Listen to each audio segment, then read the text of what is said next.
Sanibonani, igama nguMeli Ndlovu. I was cycling from South Africa to Zimbabwe, Bulawayo, in an awareness of drugs, the use of drugs, substances. We have to stop drugs, substance abuse. Ngisuke mhla ka-10 July. 10 July ekuseni ngo-6 bekunge-Wednesday, then ngacycla from Midrand ngathi Bela ngathi Polokwane. It was 845 kilometers. Yes, it was 845 kilometers. My aim was to let people know that we mustn't use drugs, we must stop using drugs. Each and everyone must know that drugs is not good in our health. Remember, this July is a healthy month, so we have to stay healthy. So ehambweni lami lapha ngihambe ngahlangana nama-challenges amaningi kakhulu endleleni.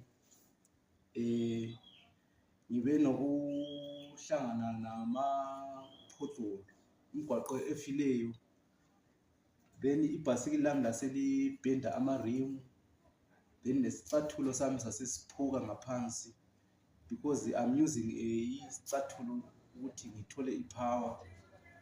So from eMessina to Bulawayo bese ngisebenzisa unyawo oluyi-1 ngijova ibhayisikili as left footed, bese kuphuke ama-cleats ngaphansi kwesicathulo.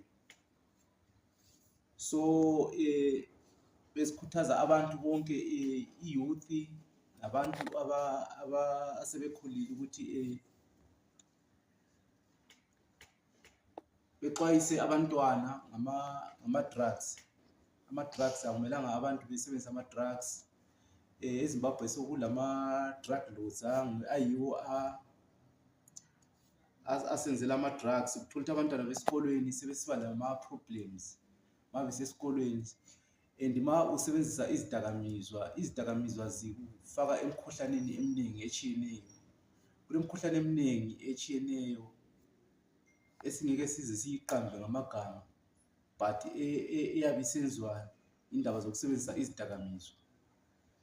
Kuleminye imikhuhlane ecina isikudalela i-cancer, ecina isikudalela ezinye izinto eziningi ngendaba zokuthi uyakusebenzisa izidakamizwa.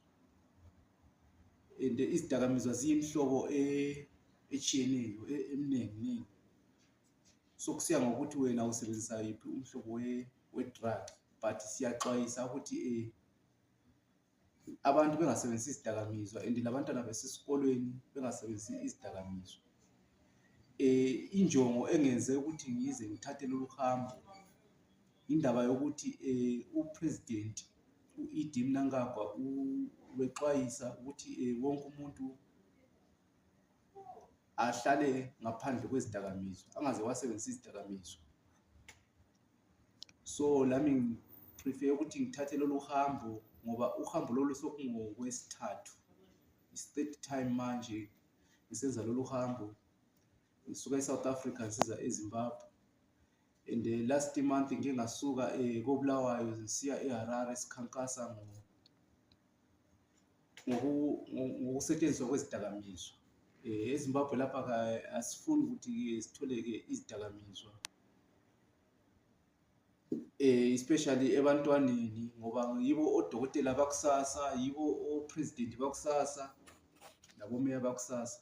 So siyabe sifuna ukuthi intsha yanamhlanje eZimbabwe ibe yintsha elungileyo, ibe yintsha elempilo e-right elungileyo, bengaze bayengwa ngabanye abantu bebathengisela izinto abangazi-understandiyo. sizofuna ukuthi abantwana besitophe ukusebenzisa izidakamizwa la kanye nabadala besitophe ukusebenzisa izidakamizwa. So we want to spread the word, stop the use of drugs awareness campaign.